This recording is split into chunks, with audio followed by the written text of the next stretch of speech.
Con el mayor gusto, más que invitados y un gusto que me hayas invitado, Cecilia, ¿verdad? Y verlos a todos. La idea de este mini webinar, que es genial que sea en petit comité, así podemos conversar un poco más, hacerlo menos formal. Ah, Hablaremos de nociones básicas de la estimulación cerebral no invasiva, en este caso dirigidas particularmente a la estimulación magnética transcranial, y tocaremos por encima sus aplicaciones en psiquiatría. Luego, tocar aplicaciones en neurorehabilitación, etcétera. Espero que sea para otra oportunidad. Ya el doctor Parada me invitó en su momento para mayo del año pasado y hablamos de las nociones básicas, tanto de estimulación magnética y de estimulación eléctrica. Pero igualmente he querido repetir para aquellos que no pudieron escucharla algunas de las informaciones que les comenté previamente.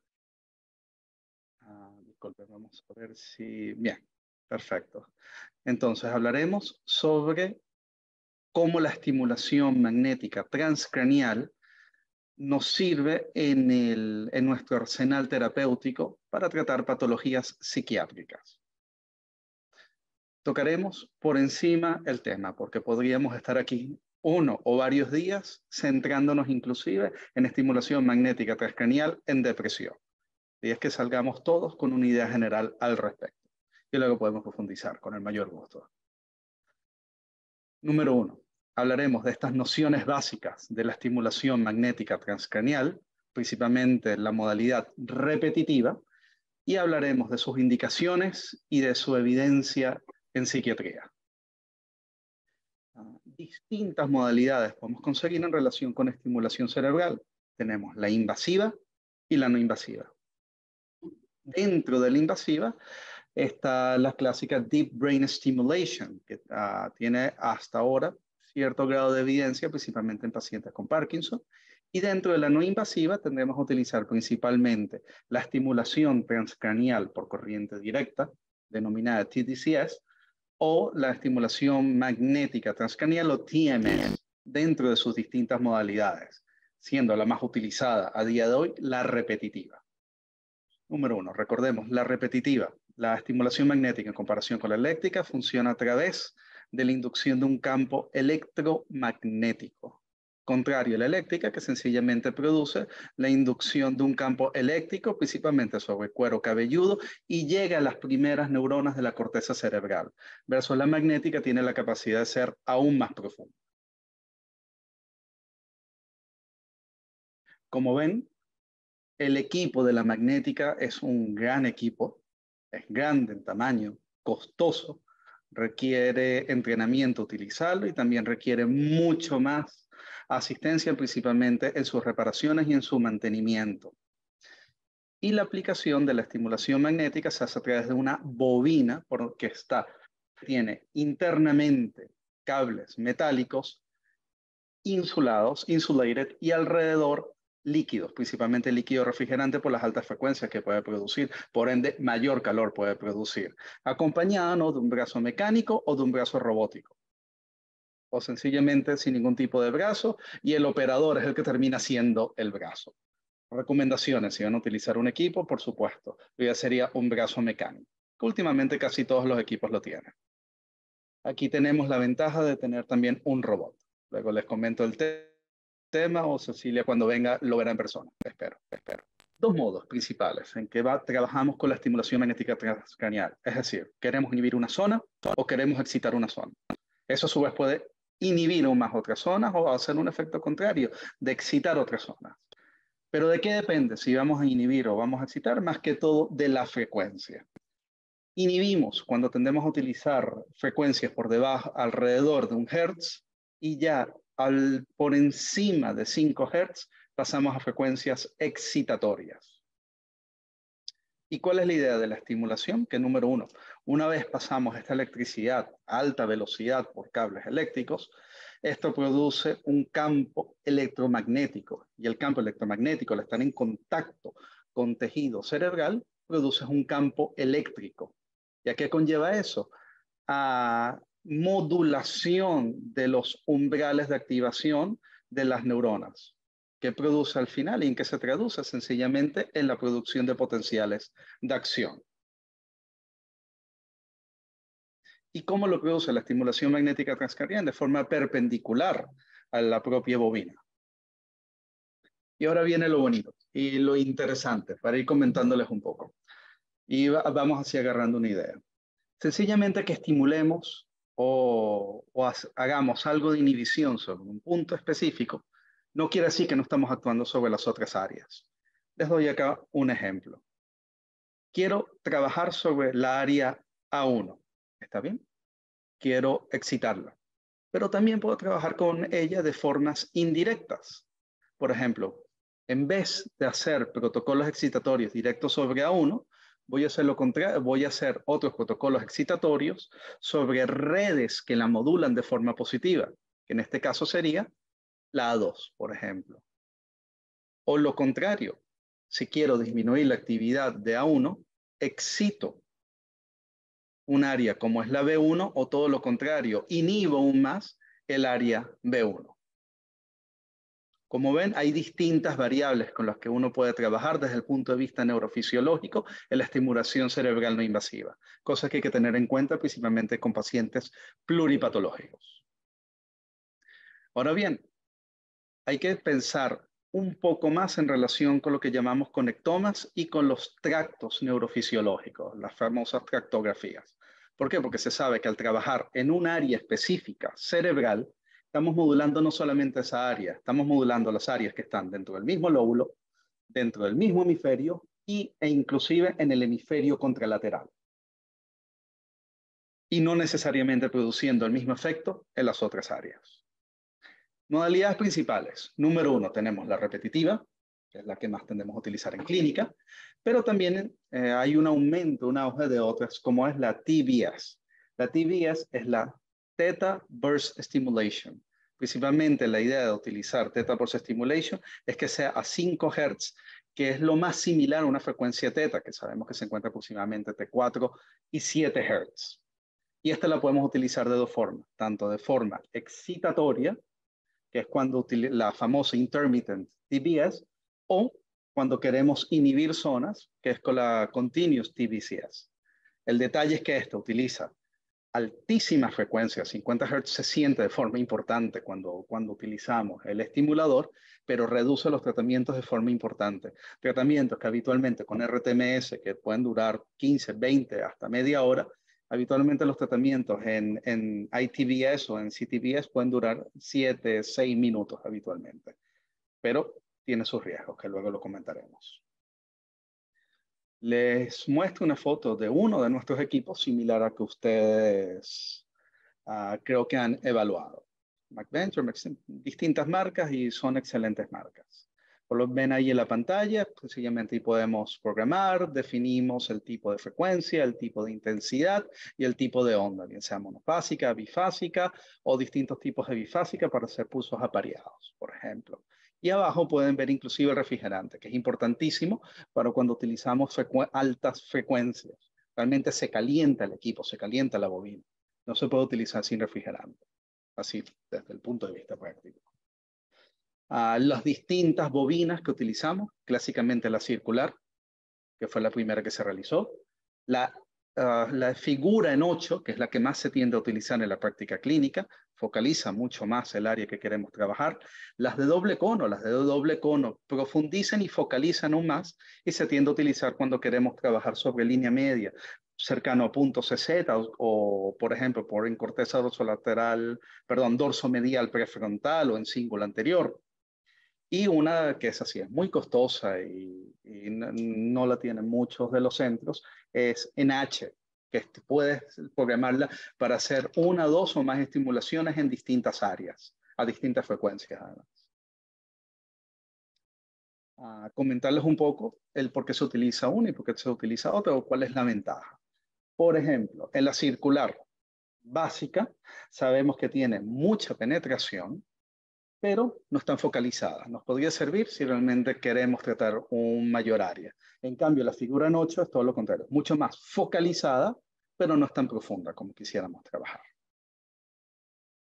Aquí comentarles un poco sobre la distribución de los campos electromagnéticos sobre cada una de ellas. Me interesa más que todo que vean la figura de la izquierda, la figura B, el cómo se ve en rojo la focalización del campo electromagnético donde se induce la corriente eléctrica, pero no llega a ser tan profundo.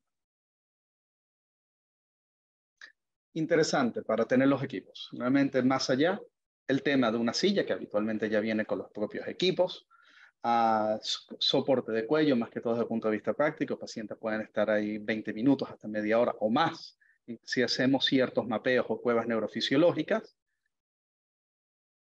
Importantísimo el tema si van a incluir neuronavegación, cosa que es de lo más recomendable. Sencillamente la navegación nos permite ser mucho más exquisitos, tanto en dónde queremos estimular, como nos puede permitir, en caso de tener un robot, la movilización del paciente.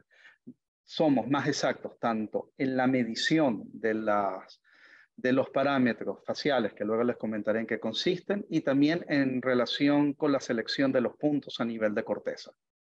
¿En qué consiste la neuronavegación? Sencillamente son distintos GPS, distintos trackers, que une toda la información a través de una cámara. El paciente habitualmente tiene uno pegado en la frente. El estimulador a nivel de la bobina tiene el otro tracker. Y la cámara nos une toda la información en tiempo y espacio, casi en persona también. ¿En qué consiste y cómo vamos a empezar a tratar? Para empezar a tratar un paciente, una de las primeras cosas que hay que hacer es determinar su umbral motor. Eso lo hacemos a través, sería lo ideal, por supuesto. Se puede hacer desde el punto de vista visual. Sabemos que el umbral motor, principalmente el estimular sobre M1, nos da una medida, en cierta forma, entre comillas, de cómo responde el cerebro ante estímulos externos, cómo está ese grado, ese nivel de excitabilidad intracortical. Y por supuesto, lo hacemos en motor. No podemos empezar a estimular otras áreas que son muy difíciles de medir. No podemos hacerlo en región occipital, no podemos realizarlo en región sensitiva, en regiones olfatorias, etcétera, etcétera. Nos es más fácil, y es lo que más he estudiado, hacerlo desde el punto de vista motor, porque lo vemos a simple ojo. Ubicamos M1, ubicar fácilmente, ya casi todos saben ubicarlo, y estimulamos. Y vemos si hay movilización, bien sea del pulgar o del dedo índice. Son los que más se han estudiado, dígase APB, el adductor pollicis brevis, o IFD, el primer interóseo dorsal. Eso nos dice qué tan estimulable es la corteza cerebral en general. Número 1, colocamos el estimulador sobre M1 y vamos subiendo de intensidad y lo podemos ir midiendo de nuevo con un electromiógrafo de superficie o sencillamente con el movimiento de los dedos. Vamos determinando hasta que el 50% de las estimulaciones o una intensidad específica logremos ese valor, y ese valor sería el de estimulación o alrededor de estimulación, porque algunos protocolos sencillamente trabajan al 90 u 80% de ese valor, o otros trabajan alrededor del 110 o 120% de ese valor. Al final lo que buscamos es algo que nos diga a simple vista, con una electromiografía de superficie, cómo nos responde el cerebro ante ese estímulo, ante un estímulo eléctrico, dándonos cierta información sobre el grado de excitabilidad cortical.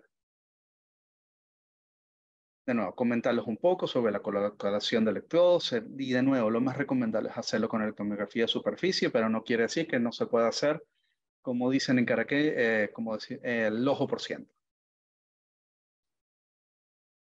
Ejemplo de neuronavegación. La idea sería que el paciente tenga una resonancia magnética previa.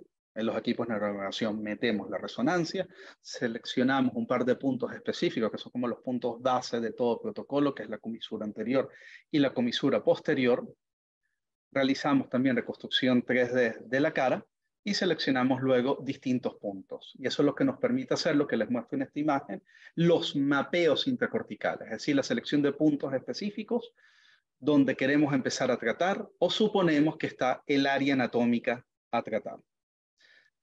Cuando no existe la estimulación, la neuronavegación se utiliza, a veces lo hacemos al ojo por ciento, inclusive, con unos gorros similares a los de piscina blancos, señalamos puntos sobre el trago, señalamos EZ, señalamos inion y nasion y nos ubicamos en el centro de la cabeza, y a partir de ahí nos basamos muy indirectamente en las coordenadas 12-20 de electroencefalografía.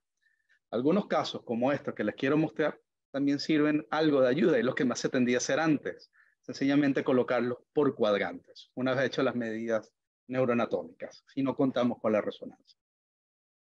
Esto es lo que se hace en los neuronavegadores, colocamos en el equipo estos puntos y luego lo hacemos en vivo con el paciente.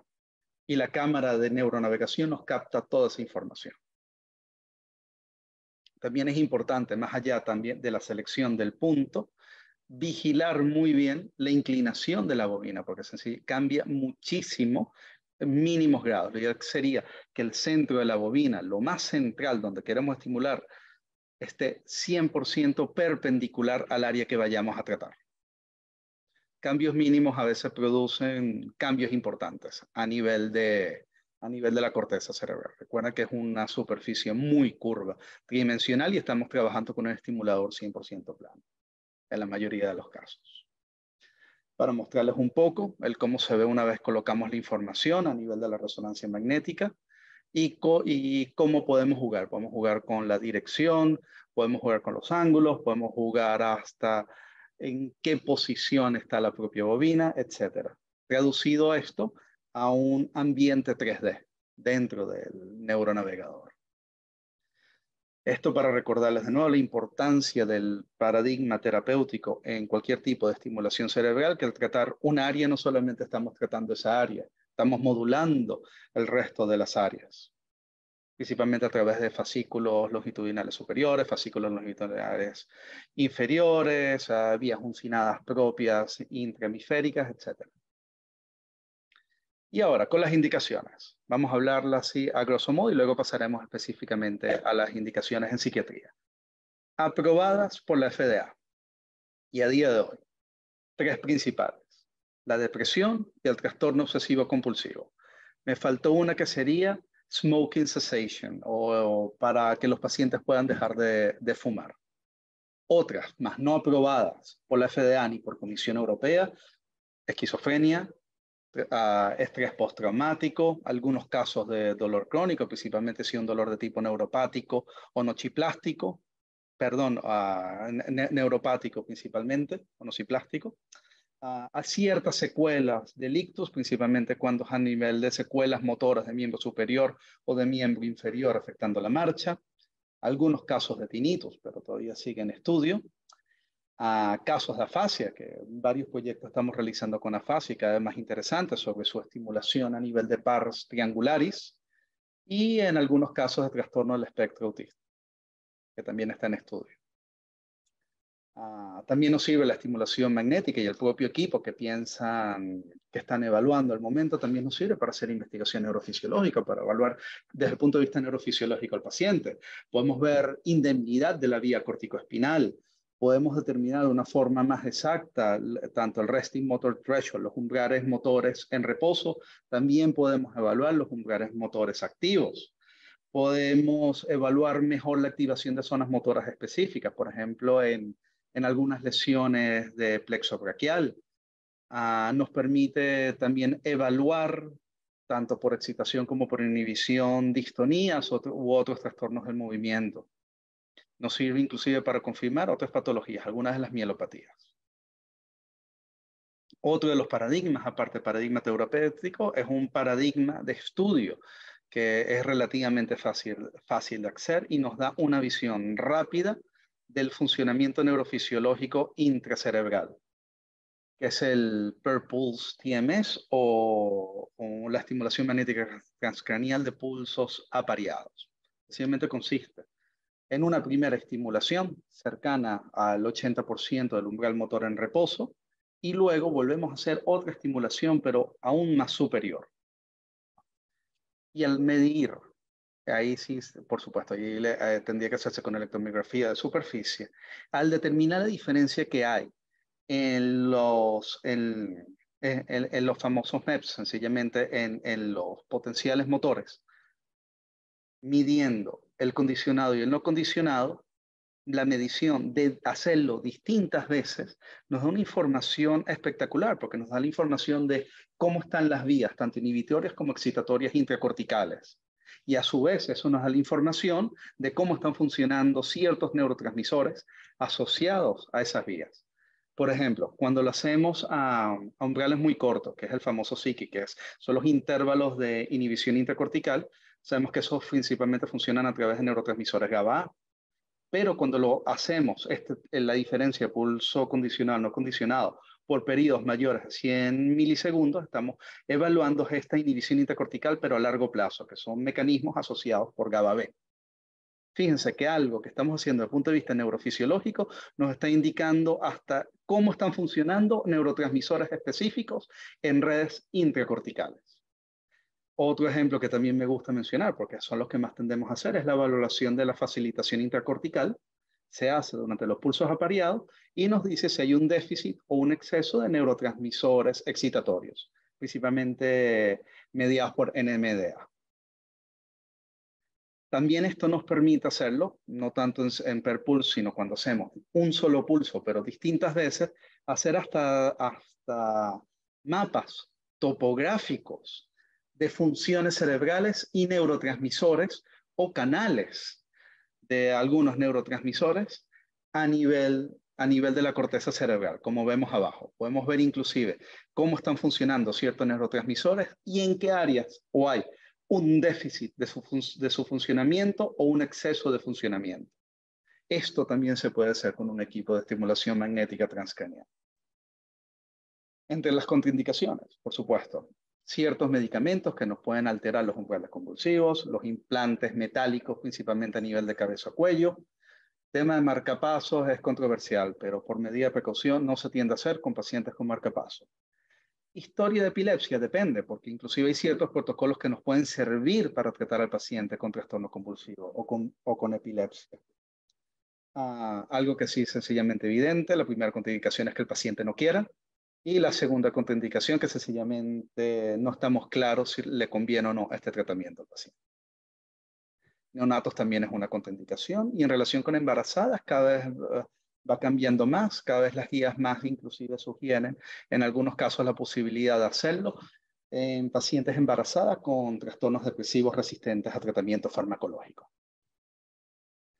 Les muestro aquí un poco lo que les preguntamos a los pacientes. Hacemos un screening previo a ver si puede hacer TMS o no, o si sencillamente hay que tener más cuidado en algunos puntos.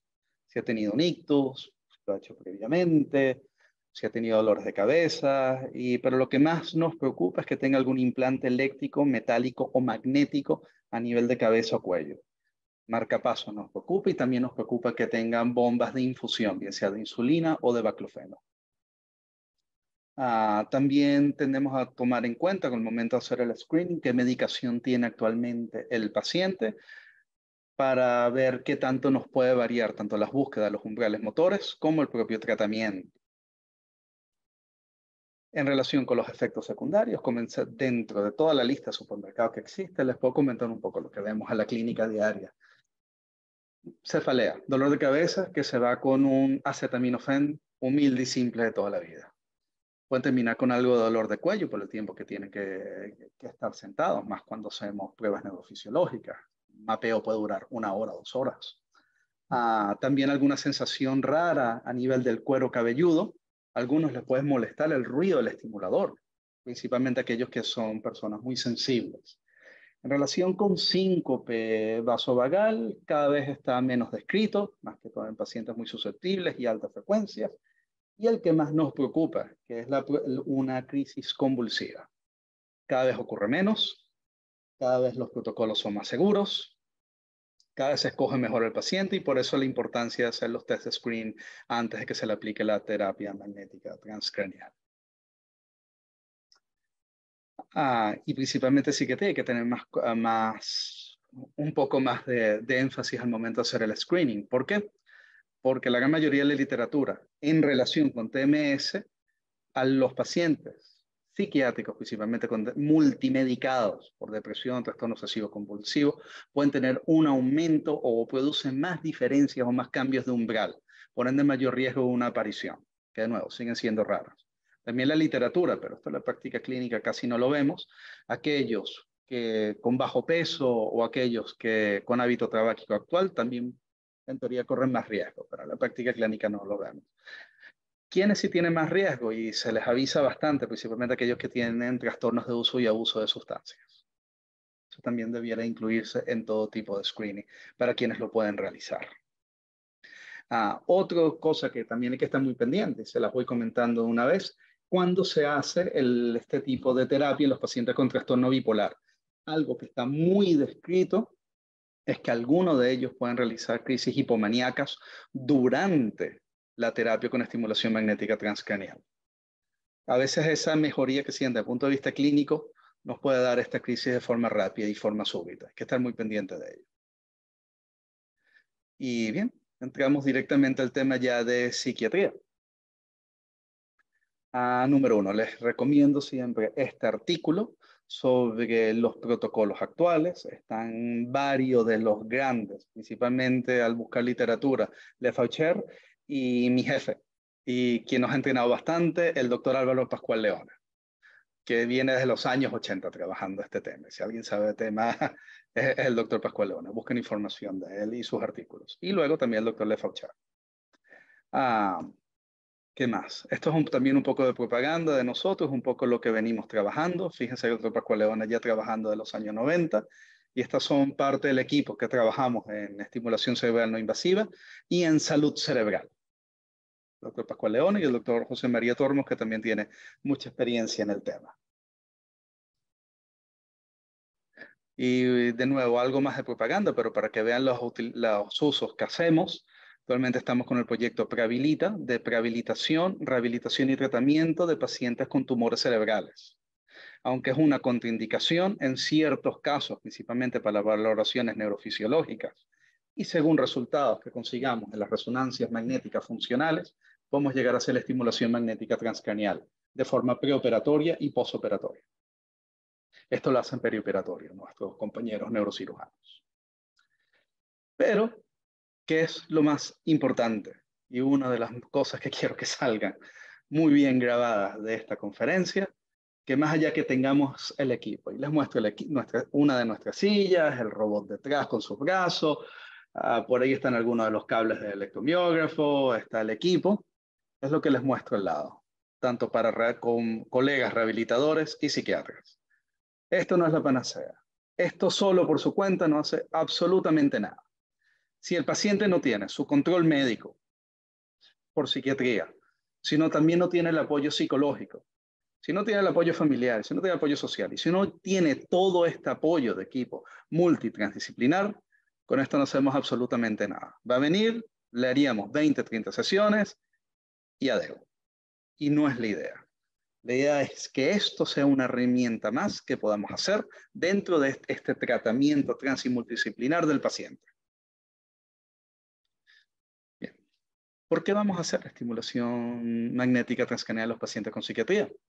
Muchos artículos nos comentan que las futuras generaciones, no solo neurólogos y rehabilitadores y neurorehabilitadores, sino de psiquiatras, van a ser la punta de lanza de la utilización día a día de la estimulación magnética transcranial.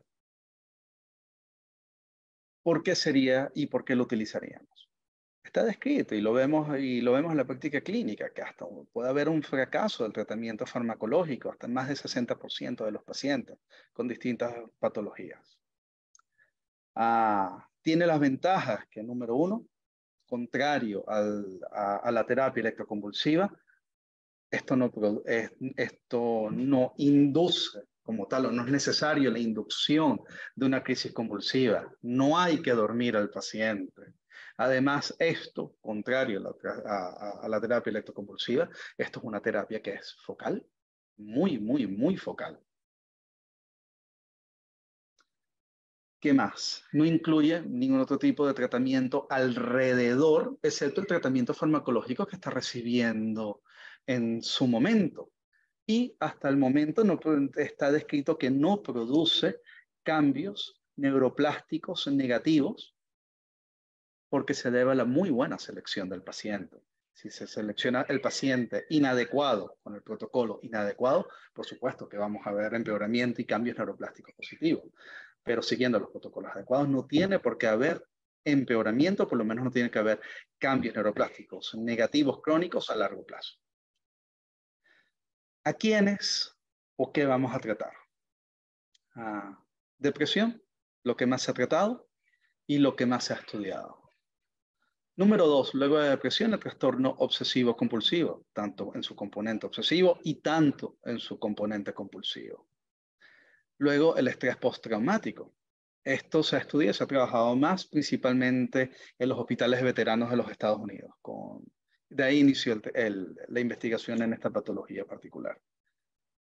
Y luego el resto. Esquizofrenia, todavía estamos y falta mucho más evidencia. Uso y abuso de sustancias, bien sea alcohol, bien sea cigarro, bien sea otro tipo de narcóticos y trastornos generalizados de ansiedad.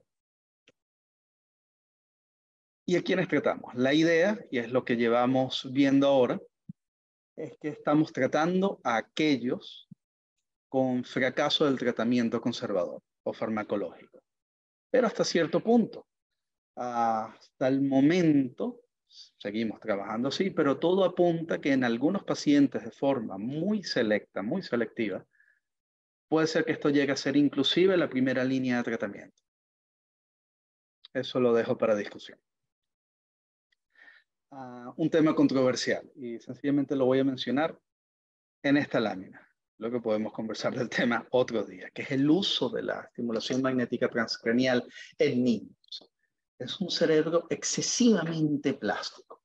Hay estudios sobre su uso en trastornos del espectro autista, en trastornos en trastornos de hiperactividad y déficit de atención, en trastorno obsesivo compulsivo, en Tourette's en niños, en tics en niños. Pero acuérdense de esa foto cuando hablemos de estimulación cerebral no invasiva y niños. Eso es una arena movediza. No se sabe a día de hoy y sobre qué estamos caminando en relación con este tipo de terapia en niños. De nuevo, porque es un cerebro muy, muy, muy plástico. ¿Se podrá tratar a futuro? Se podrá tratar a futuro. Pero hasta el momento la evidencia es muy controversial. ¿Dónde vamos a tratar? Principalmente a través de targets con los que conocemos desde el punto de vista neurocientífico. Lo que más se tiende a tratar es la corteza dorsolateral prefrontal, principalmente la izquierda, dígase la dominante. Nuevos estudios que nos hablan de la corteza prefrontal medial y otros casos donde se trata la corteza motora primaria o M1, que es la que más se tiende a tratar en casos de dolor, que no viene hoy a la discusión. ¿Dónde vamos a tratarlo? Lo ideal sería, aparte de saber estos puntos, tratar de individualizar aún más la tarea, principalmente a través de estudios conectómicos. Estudios conectómicos se pueden realizar, inclusive con estimulación magnética transcranial. Pero si evidentemente no no podemos hacerla, los seleccionamos cientos puntos neuroanatómicos basados en coordenadas 12-20 de electroencefalografía. Clásicamente, y desde los años 90, se hablaba de la regla de los 5 centímetros, pero eso ha ido cambiando. ¿Cuáles 5 centímetros? Y una vez que empiecen a leer los protocolos, lo que más van a conseguir. Realmente ubicamos el punto CZ, bajamos 5 centímetros, principalmente al lado izquierdo, si es el que vamos a tratar, y luego nos vamos algo más anterior a 5 centímetros. En teoría, ahí estaría la corteza dorsolateral prefrontal. Pero eso ha ido variando. Era lo que se hacía habitualmente, pero no todos los pacientes responden a ese punto de estimulación.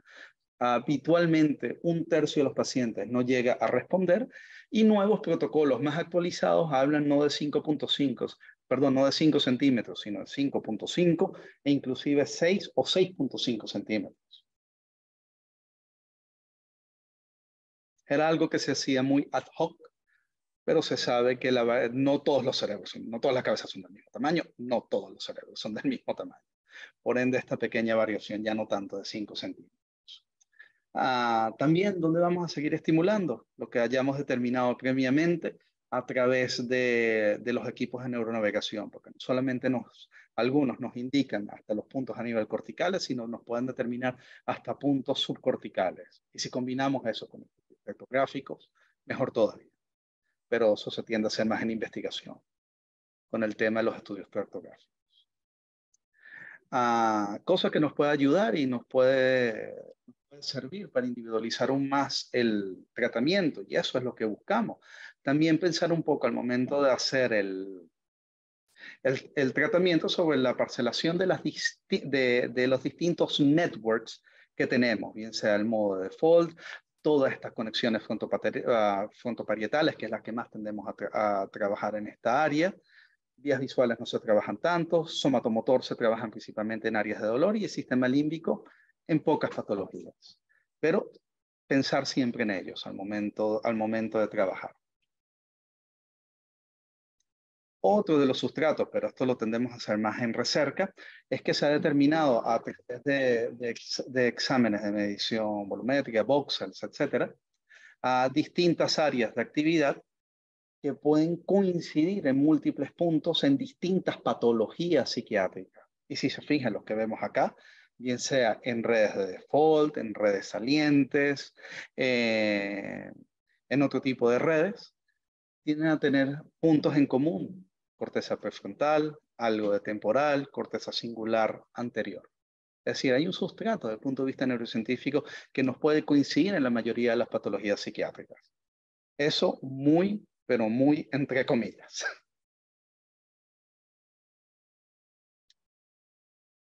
De nuevo, lo que más se tiende a tratar, y así a modo de resumen, la corteza dorsolateral prefrontal, lo que más está incluida dentro de los protocolos. Aunque hay nuevos protocolos que también nos indican que la corteza dorsomedial prefrontal, el detalle es que es algo más difícil su acceso en la estimulación cerebral, puede ser muy buen target para otras patologías, principalmente para trastornos obsesivos compulsivos, lo que hemos estado viendo a nivel de la práctica clínica. Aquí para comentarles de nuevo sobre la interrelación que conseguimos entre la estimulación en un área y para tomar en cuenta que nos pueden modificar o producir cambios a nivel de otras áreas específicas. ¿Y por qué de corteza dorsolateral prefrontal? Se podían comentar. Número uno, porque es nuestra principal red reguladora del canal o del network frontoparietal. Aumenta la conectividad principalmente a nivel del resting state cognitivo, cosa que podemos medir con un electroencefalograma, y también aumenta la conectividad de esta frontoparietal network con las otras redes, es decir, mejora las interconexiones, no solamente interlobulares, sino interhemisféricas y probablemente transhemisféricas. Y parece que eso conlleva una mejoría tanto en el aspecto cognitivo como en el aspecto emocional y principalmente en el aspecto de memoria en algunos de los casos. Aquí comentarles, porque se ve mucho más bonito en esta imagen.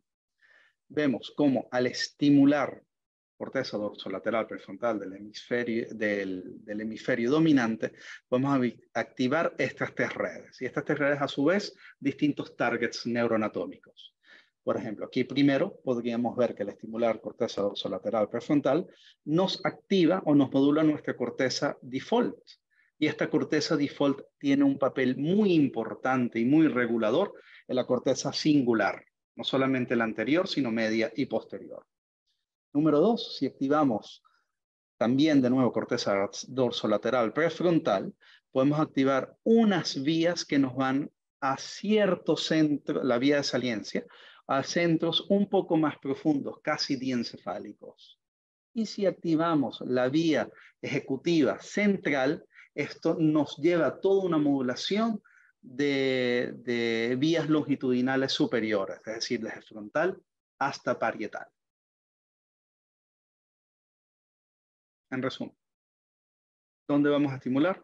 Número uno, por supuesto, basado en la clínica del paciente. Y la idea, y es lo que apuntamos a futuro, más allá del diagnóstico del paciente, sino poder ubicar targets específicos relacionados con los signos y síntomas que nos refieren, más allá del propio diagnóstico.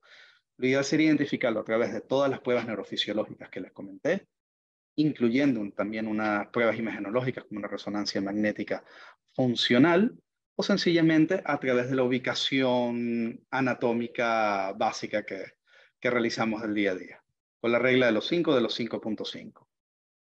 Lo ideal sería aprovechar los equipos de neuronavegación para hacerlos.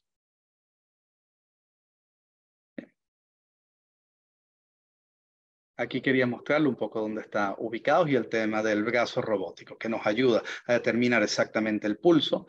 Además, los brazos robóticos se movilizan.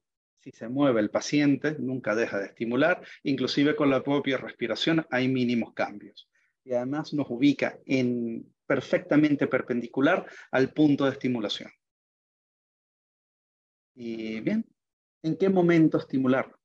No queda claro todavía. Todo apunta que para ciertas patologías y ciertos pacientes será la primera línea de tratamiento, principalmente la depresión resistente a tratamiento farmacológico. Pero hasta el momento nos mantenemos al fracaso del tratamiento conservador farmacológico de inicio. La idea es cada vez ser más precisos en dónde vamos a hacer la estimulación y en qué tipo de paciente vamos a hacer la estimulación y cómo vamos a medir los resultados pre-post de la estimulación. Para eso nos ayudan las pruebas neurofisiológicas que también podemos hacer en cualquier momento con el estimulador magnético transcranial. A esto apuntamos, a la personalización o individualización del tratamiento en cada uno de los pacientes. Más allá de la receta de cocina clásica que sabemos de TMS en depresión, que puede ser 10 Hz en corteza, dorsolateral, frontal izquierda, queremos ir sacándonos eso de encima e ir cada vez más al detalle, al tratamiento propio, no del diagnóstico, sino del signo y síntoma que nos refiere el paciente. Para eso nos va a ayudar algo que les iré comentando, que es la estimulación magnética transcranial combinada con electroencefalografía. Es casi igual a lo que utilizamos con la electromiografía de superficie. Inducimos la corriente eléctrica, esta produce apertura de canales ion dependientes, producción de potenciales de acción, pero esto simultáneamente lo podemos realizar con un electroencefalograma y podemos medir cuál es el grado de respuesta según ciertas ondas y según ciertas zonas neuroanatómicas que queremos evaluar en cualquier electroencefalograma. Es decir, una herramienta que se puede hacer en conjunto y estamos haciendo cosas interesantes con ella. ¿Y qué cosas interesantes estamos haciendo con ella? Por ejemplo, la imagen que les mostré abajo y que les mostré anteriormente. Hacer mapas topográficos de variaciones neurofisiológicas basadas en distintos grados de estimulación en zonas específicas del cerebro. Ahí nos puede decir qué neurotransmisores o qué canales están funcionando en exceso o todo lo contrario, están muy inhibidos en distintas áreas del cerebro y relacionadas con distintas ondas cerebrales medidas en el electroencefalograma. Si se nos permite ser aún más individuales. Y tenemos otras opciones que se les iré mencionando también, cosa que tampoco se hace acá constantemente, aparte del EEG, que sí cada vez lo hacemos más. Sencillamente sería el trabajar con otras pruebas de imágenes, pero ya ahí pasamos a pruebas de imágenes funcionales. Resonancias magnéticas funcionales, el clásico PET scan y el FNIRS. FNIRS es interesante, es una prueba funcional se denomina Near Infrared Stimulation. Es decir, son casi pruebas, no son optogenéticas, pero son pruebas ópticas que permiten ver cambios neurofisiológicos dentro de resonancias magnéticas funcionales a través de infrarrojo. En relación con la evidencia, de nuevo, el tema de precaución. Abajo algo de chamanismo. Y existe mucho chamanismo en estimulación magnética transcranial. Centros que se compran el equipo, sin vigilancia médica, sencillamente la colocación de un técnico, siguiendo una receta de cocina, sin valoración ni siquiera de los MEPS ni de los umbrales motores en reposo, sino el número que quieran. Y luego no saben cómo explicar por qué los pacientes no van mejorando y por eso también cierta fama que podemos llegar a escuchar de este tipo de terapia. Y número dos, esto no solamente es one trick pony, un caballo de un solo truco. Esto nos sirve no solo para tratamiento, sino tal como les comenté, para valoración neurofisiológica. Puede decir un antes y un después del tratamiento del paciente. E inclusive hasta apoyar diagnósticos, como al principio. Esto algo sobre lo que les he comentado. ¿Qué pasa en relación con la evidencia? ¿Por qué a veces no vemos protocolos definidos específicos en ninguna de estas patologías? Ni en psiquiatría, ni en neurorehabilitación. También por el tema de quienes puedan utilizar o no neuronavegación y los distintos protocolos y equipos que existen de neuronavegación. Y además, no todos los equipos tienden a medir, no todos los equipos médicos tienden a medir las patologías con las mismas variables, con los mismos cuestionarios. Y tampoco no todos realizan los mismos protocolos de evaluación neurofisiológica pre y post. Aquí un resumen de lo que conversaremos actualmente, un poco más haciendo énfasis en los protocolos propios de cada una de las patologías. Empecemos por depresión. En depresión, la evidencia principalmente sabemos hace años que se debe a una disminución de actividad de la corteza dorsolateral prefrontal, principalmente la izquierda, es decir, la no dominante, y los que buscamos con la estimulación es hacer una estimulación o un protocolo excitatorio, por eso encima de 5 Hz, habitualmente 10 a 20 Hz, sobre esa área. La estadística tiende a favorecer.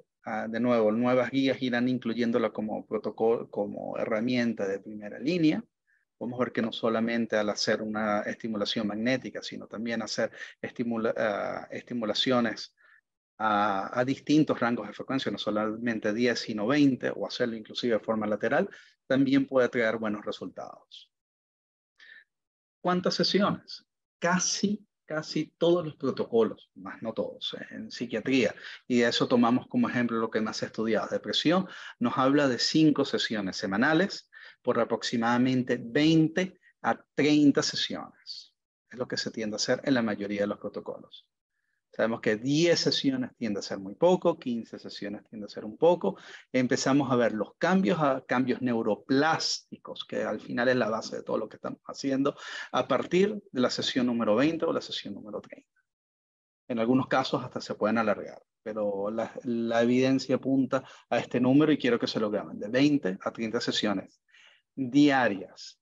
En relación, si se pueden hacer 2 sesiones al día, algunos protocolos incluyen 2 sesiones al día, pero nuestra experiencia apunta más a que 2 tiende a cansar mucho al paciente. ¿Qué más? Les voy a seguir comentando un poco sobre la evidencia. De nuevo, como ven, la gran mayoría de los trabajos y de los metaanálisis y systemic reviews y revisiones sistemáticas nos hablan sobre el tratamiento de corteza dorsolateral prefrontal izquierda. Por eso la idea es hacer pruebas neurofisiológicas, porque hemos conseguido pacientes que no son la mayoría, pero existen, y algunos que han recibido tratamiento previo con estimulación cerebral no invasiva sin mejoría, que la prueba neurofisiológica nos indica, no, ya va, aquí el problema no está por falta de excitación a nivel izquierdo, todo lo contrario, puede ser derecho. O a veces vemos que está en el grado de excitación derecho que nos está inhibiendo el hemisferio izquierdo, y en vez de trabajar el hemisferio dominante izquierdo, vamos a protocolos inhibitorios derecho. Eso nos explica por qué también muchos pacientes fallan, y también si nos hace esta prueba neurofisiológica llegamos a lo que me gusta un poco explicarles, que es la regla de los 3 en relación con pronóstico de estimulación magnética transcranial. Vemos que 1/3 de los pacientes no les sirve absolutamente para nada. 1/3 de los pacientes tienen una respuesta. Probablemente requieran más sesiones las que refieren, y requieren más tratamientos a futuro, y requieren tratamientos cortos de consolidación a futuro. Y hay 1/3 de pacientes que hacen cambios importantes desde el punto de vista que, como ven, casi todos centrados en corteza dorsolateral prefrontal izquierda, y este response rate se acerca un poco a lo que les he venido comentando. Piensen en esa regla de los tercios que les ayudará mucho en la vida desde el punto de vista práctico. Y también por el tema de expectativas del paciente, esperando que puede esperar ciertos milagros por el grado de desesperación que tiene años con esta patología, muchos efectos secundarios por los medicamentos, algunos que ya han intentado esto con protocolos tipo receta de cocina que evidentemente no le funcionan. Y algunos trabajos, aunque de nuevo son la minoría, hablan que algunos pacientes pueden presentar mejoría, más que todo es con la estimulación a nivel de corteza prefrontal medial. El detalle es que con ella es muy difícil de llegar, principalmente con doble cono o con las bobinas tipo H que les comenté previamente. Nació con trastorno obsesivo compulsivo. También el tema del target de estimulación no está muy claro. Algunos hablan de corteza orbitofrontal, La mayoría de los protocolos en los últimos años han cambiado para incluir o corteza dorsolateral prefrontal o inclusive corteza singular anterior. Y parece que al momento la estimulación sobre corteza singular anterior da buenos resultados. Se tiende a hacer estimulación de alta frecuencia, dígase de 10 hasta 20 Hz, y con una mejoría sustancial, tanto en los componentes obsesivos como compulsivos. Hasta ahora no hay trabajos que nos hagan diferencia en la sintomatología del uno al otro en relación con estimulación no invasiva. Temas que también nos han hecho randomized control trials con muchísimos pacientes de TOC, pero cada vez se están haciendo más. Este se los coloco, me llamó la atención porque es otro trabajo que lo hizo a nivel de área motora suplementaria. De nuevo, probablemente por las interrelaciones que les he comentado, tanto a nivel interlobar como interhemisférico. Y se acerca de nuevo a la regla de los tercios que les he comentado. Un tercio de pacientes les puede ir más o menos, otros responden de forma importante, otros requieren más sesiones y de nuevo hay un tercio de pacientes aproximadamente que no le va a hacer absolutamente nada a la estimulación. En relación con el grado de frecuencia, no es concluyente los reviews de alta o baja, alta frecuencia 20, pero parece que frecuencia 10 también funciona. En relación con esquizofrenia, tema interesante, más que todo por los clústeres sintomáticos que vemos en esquizofrenia, bien sea estas alteraciones cognitivas clásicas que van pasando a través del tiempo, clínica de sintomatología negativa o de sintomatología positiva. Parece que la estimulación magnética transcranial tiene muy buena evidencia en relación con la clínica o sintomatología negativa, más no así en la cognitiva. Pero la evidencia no es muy concluyente en relación con la sintomatología positiva de los pacientes. Es decir, todo apunta a una mejoría de la sintomatología negativa, en este caso de pacientes de forma específica. Y en relación con la frecuencia no queda claro si estimulamos alta frecuencia o baja frecuencia. Este caso también hicieron un low frequency RTMS de baja frecuencia y consiguieron mejoría. En cambio, otro también consiguió mejoría a través de los síntomas negativos, pero a través de alta frecuencia. Pareciera que la baja frecuencia ayuda más que todo en los síntomas relacionados con alucinaciones auditivas. Pero en sí, todo el clúster de sintomatología negativa a través de alta frecuencia. Para estrés postraumático, parece que no hay diferencia en aplicarla, bien sea en corteza dorsolateral prefrontal derecha o izquierda, pero concluyen que puede haber mejoría en ellos. Y de nuevo, no es concluyente la evidencia, bien sea que le apliquemos a alta frecuencia o a baja frecuencia. Relación con trastornos de uso o abuso de sustancias o adicciones. En relación con, no se han hecho muchos realmente, y son pacientes un poco complicados y de nuevo con alto riesgo de aparición de crisis convulsiva durante la estimulación magnética transcranial. Relación con nicotina, y es una de las pocas que está aprobada, el smoking cessation por la FDA norteamericana, parece que la alta frecuencia a nivel de la corteza dorsolateral prefrontal izquierda mejora el craving que tienen estos pacientes principalmente. En relación con uso o abuso de sustancias tipo enol, alcohol, la evidencia no termina siendo concluyente. Parece que el tema de craving mejora algo, pero mejora más en los pacientes con hábito tabáquico. En relación con ansiedad, y ansiedad netamente asociada a otras comorbilidades, no queda claro si mejora al estimular a alta frecuencia o a baja frecuencia, pero parece que asociada a depresión hay una mejoría importante en este tipo de pacientes. Relación con déficits de memoria y déficits cognitivos, no queda claro. Lo que más se ha estudiado en pacientes con Alzheimer, pero queda mucho por trabajar en el área. Han trabajado tantas frecuencias altas y bajas y no queda claro todavía ni cómo lo mejora ni por qué lo mejora en los pacientes con Alzheimer. ¿A qué nos lleva el futuro? Esto principalmente a la utilización de otros tipos de técnicas de forma simultánea. La importancia de la neuronavegación, el aprovechar que podemos hacer electroencefalografías antes del paciente o inclusive durante la propia estimulación. Y la idea cada vez es más hacer medicina de precisión en todos los ámbitos, pero particularmente en este, que tiene una curva de aprendizaje muy alta y muy larga. Para terminar, ¿qué me interesa? Número uno, de nuevo, dentro de la modalidad de estimulación cerebral no invasiva, dos tipos. La magnética y la eléctrica. Por ahora, sé que están interesados netamente en la magnética, no descarten la eléctrica. Luego de eso podemos conversar otro día. La TMS está aprobada por la FDA para depresión, smoking cessation, el tema hábito tabáquico y trastorno obsesivo compulsivo. Considerar siempre a quién vamos a tratar, cuándo lo vamos a tratar, por qué lo vamos a tratar y con qué modalidad o con qué protocolo lo vamos a tratar. Cada vez buscar más la personalización del tratamiento, no la clásica receta de cocina, porque eso sobra en relación con los protocolos de estimulación cerebral. Y también los dejo para pensar, ¿en qué momento vamos a hacer el follow-up? Terminamos 20 o 30 sesiones. ¿Y qué? ¿Qué hacemos luego? Eso se los pregunto yo a ustedes. Mini resumen. Para depresión, principalmente utilizaremos alta frecuencia, corteza dorsolateral prefrontal izquierda. Para PTSD, para trastorno de estrés postraumático, baja o alta frecuencia, y en cualquiera de los dos cortezas prefrontales dorsolaterales. Para trastorno obsesivo compulsivo, baja frecuencia, todo tiende a indicarlo, bien sea corteza dorsolateral prefrontal izquierda o en cíngulo anterior. Para esquizofrenia, en el caso de alucinaciones auditivas, baja frecuencia, y bien sea en corteza dorsolateral prefrontal o inclusive un poco más bajo a nivel de surco temporal, y hay algunos que la hacen muy cercana, inclusive a área Wernicke, pero sin tocar área de Wernicke.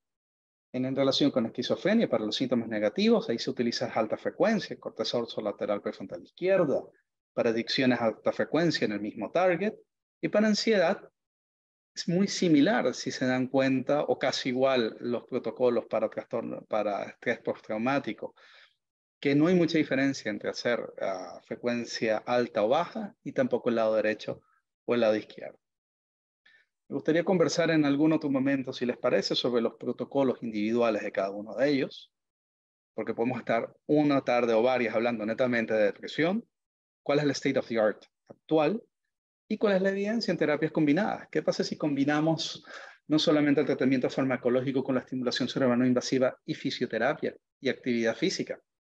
¿Qué pasa si lo combinamos con yoga? ¿Qué pasa si lo combinamos simultáneamente con acupuntura? Cositas que sería interesante empezar a trabajar. Y me gustaría en otro momento, disculpen si me estoy autoinvitando, sería para trabajar sobre patologías neurológicas de forma específica. ¿Qué vamos a hacer en distonías? ¿Qué vamos a hacer en Parkinson? ¿Qué vamos a hacer en Alzheimer, en esclerosis múltiple? Síndrome de Capgras, que hemos tenido un par de pacientes aquí en el centro y hemos tratado con estimulación magnética y con estimulación eléctrica. Trastornos funcionales asociados al síndrome post-COVID. Cosillas que también sería interesante ir pensando.